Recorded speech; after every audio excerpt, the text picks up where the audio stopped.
eintlik 'n baie besonderse, rustige dag.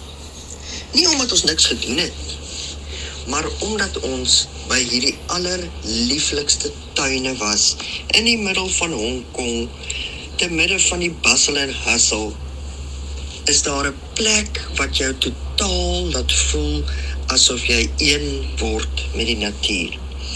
Nou hierdie ongelooflike tuine, dit is redelik onlangs gevestig. Dit 2006 was dit finaal klaargemaak, en die hele doel daarvan is natuurlik om die Chinese tuin en die Chinese argitektuur natuurlik te verewig.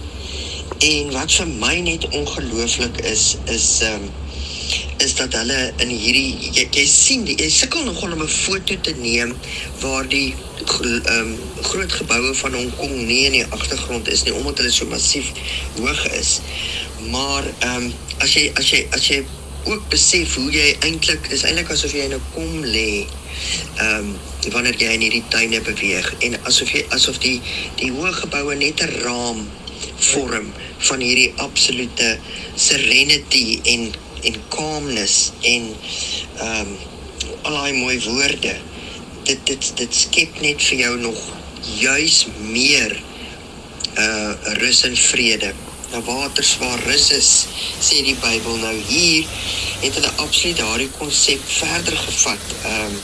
Hulle praat van amper soos in Sound of Music, the hills are alive with water. So, wat hulle gedoen het met hierdie tuine, hulle het eers die water features ingesit, en toe daar rondom het hulle die res van die tuin ontwerp, wat nou bestaan uit allerhande springs en winding paths en bome en blomme. Die bome wat so pragtig gesnoei word, perfek gesnoei word, is vir my absoluut pragtig, en dit staan bekend as Buddhist pine trees.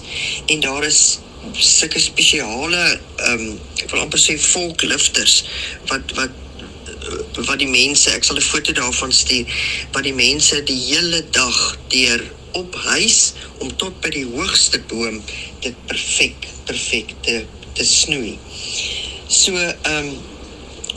wat ek ook nou vandag geleer het, is dat die hele Hong Kong, eintlik die hele Chinese kultuur en argitektuur berus op symmetrie. Dit is net vir my ongelooflik, as jy kyk na 'n deur, dan is die plante wat aan die weerskante opgroei, ek sal so 'n foto ook insluit, is dan absoluut symmetries. So dit was my net om op 'n ander manier te kyk na die hele plek.